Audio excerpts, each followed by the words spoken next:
Assalamualaikum warahmatullahi wabarakatuh. Selamat siang, selamat malam. Ini saya peruntukkan untuk kelas siang dan kelas malam yang mengambil mata kuliah mekanika fluida. Untuk hari ini saya merencanakan luring, namun kondisi badan saya kurang begitu fit, dikarenakan nanti hari Jumat saya harus mentutor mahasiswa semester 4 untuk pemrograman dasar komputer, di mana mata kuliah tersebut itu harus banget saya datang karena dia menganalisa suatu struktur dan inputan di softwarenya itu sangat banyak. Beda kalau mekanika fluida, mata kuliah pengantar gini ya, untuk mata kuliah berikutnya nggak terlalu sulit, sehingga bisa saya atasi. Kalau misalkan sedang tidak bisa luring, bisa juga saya membuat video seperti ini. Nah, ini mata kuliah ini untuk pertemuan kali ini membahas keseimbangan benda terapung dan Archimedes.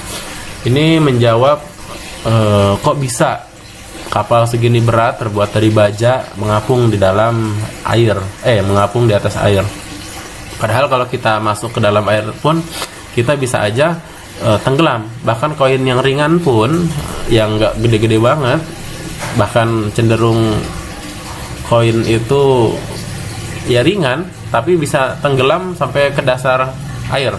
Nah, ini bisa dijelaskan dalam mekanika fluida, di mana benda yang terapung tersebut memiliki beberapa gaya. Nah, Archimedes mengatakan bahwa setiap objek yang tenggelam, jadi kalau ada benda masuk ke dalam air, itu bendanya volume fluida ya terhadap volume objek itu sendiri akan tergantikan.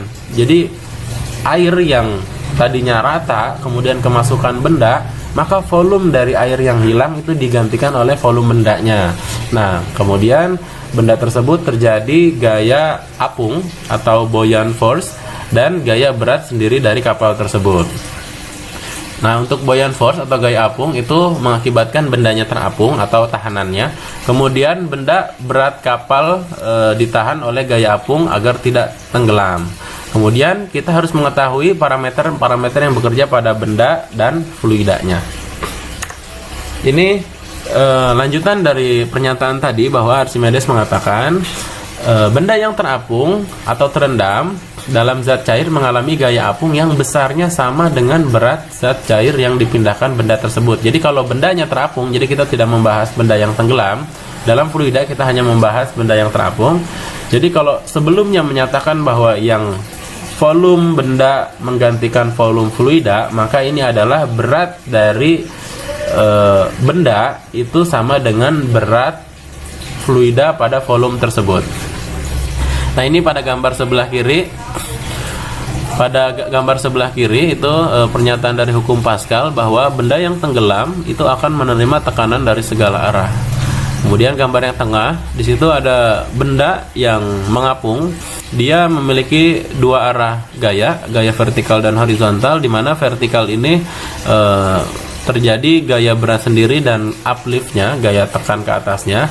Kemudian gaya sampingnya horizontal itu ada gaya yang dari kiri ke kanan dan kanan ke kiri itu saling meniadakan sehingga tidak dianggap. Nah, gaya apung itu notasinya FB.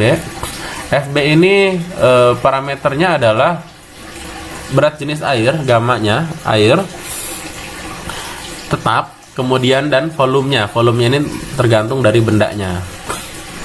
Kemudian saya lanjut. Di sini dijelaskan bahwa gaya FG atau gaya berat bendanya itu terfokus pada titik pusat berat G. Nah, di sini ada garis yang warna biru dan warna merah. Kalau garis yang warna biru itu adalah menunjukkan titik pusat dari benda tersebut. Sedangkan untuk yang merah itu adalah titik pusat yang benda yang terapung di dalam fluida. Sehingga beda, kalau misalkan yang G itu keseluruhan benda, sedangkan untuk yang B titiknya itu hanya yang tenggelam saja. Kemudian di sini ada pernyataan atau persyaratan kalau FB atau gaya apung lebih besar daripada gaya bendanya, maka benda tersebut terapung. Nah, inilah yang akan kita bahas di mekanika fluida. Karena kita tidak membahas material benda tersebut, kita hanya membahas bendanya mengapung. Sehingga bagaimana karakteristik fluida hanya sebatas itu.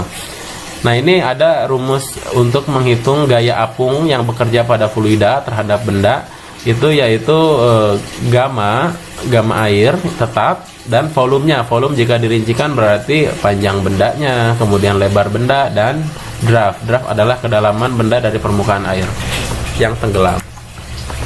Nah, di sini ada contoh soal. Contoh soalnya ini berupa ponton yang kita analogikan kotak aja persegi.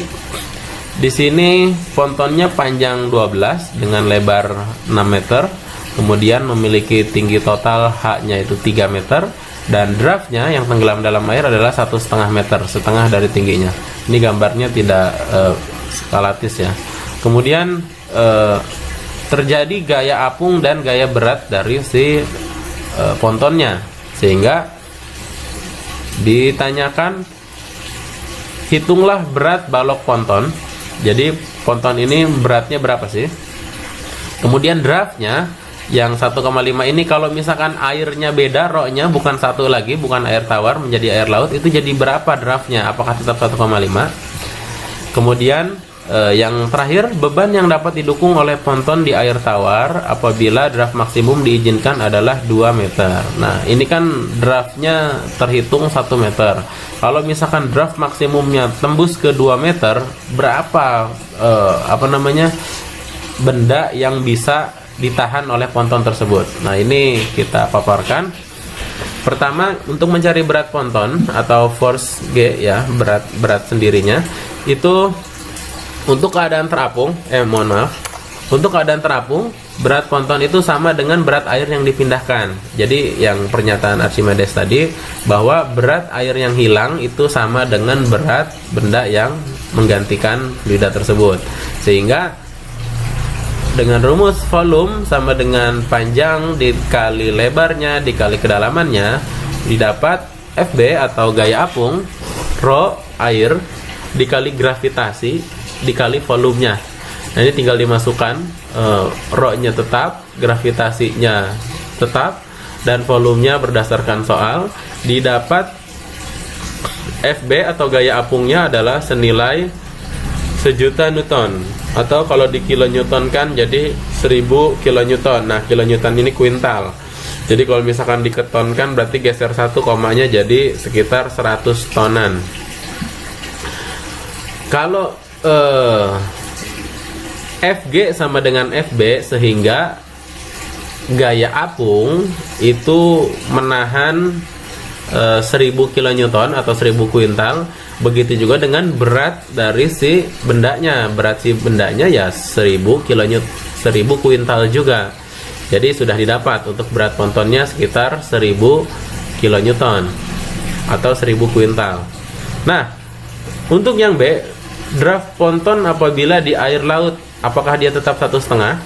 Nah, ini tinggal dipindahkan rumusnya, sama aja. Yang tadi dicarinya FB atau FG, sekarang yang dicari D-nya, draftnya, sehingga dibalik. Di sini sudah didapat FG itu 1.000.000 Newton, karena di sini diketahuinya Newton. Kemudian dikali volumenya. Volumenya berubah, yang tadinya rho air itu 1 pas 1000, sekarang jadi 1025, sehingga D2 atau draftnya itu mengalami pendangkalan. Ini bisa dipahami karena air garam, air asin itu cenderung lebih terapung, lebih mengapungkan benda, sehingga yang tadinya air tawar itu 1,5 meter ini bisa jadi 1,46 meter. Dan yang C, beban maksimum jika D maksimum 2 meter. Kalau misalkan draftnya jadi lebih dalam lagi, jadi gimana? Nah, ini gaya apung maksimumnya rho GV sama kayak tadi. Jadi tinggal diganti aja, draftnya jadi 2, didapat adalah berat gaya apung maksimumnya adalah 1400, yang tadinya 1000 sekarang 1400. Nah, kemudian beban yang dapat didukung kalau misalkan 1400 itu kira-kira adalah dengan mendalamkan draftnya itu bisa nambah berat 300 kilonewton atau 300 kuintal.